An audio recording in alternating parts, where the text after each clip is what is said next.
حضرت ابو بکرہ رضی اللہ عنہ بیان کرتے ہیں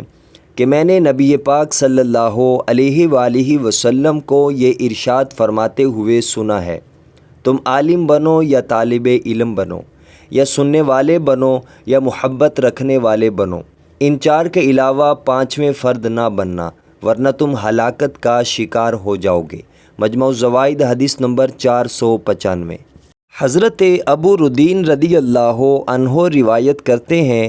کہ نبی اکرم صلی اللہ علیہ وآلہ وسلم نے ارشاد فرمایا، جب بھی کچھ لوگ اللہ تعالیٰ کی کتاب کے حوالے سے اکٹھے ہو کر ایک دوسرے کو اس کی تعلیم دیتے ہیں تو وہ اللہ تعالیٰ کے مہمان شمار ہوتے ہیں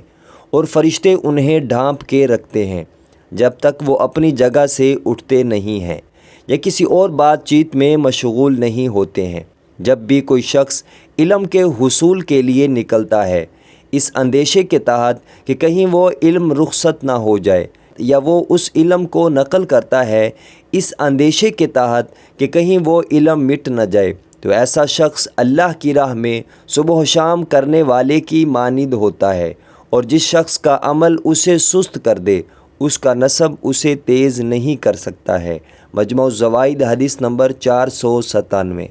حضرت عبداللہ بن مسعود رضی اللہ عنہ روایت کرتے ہیں کہ نبی اکرم صلی اللہ علیہ وآلہ وسلم نے ارشاد فرمایا ہے،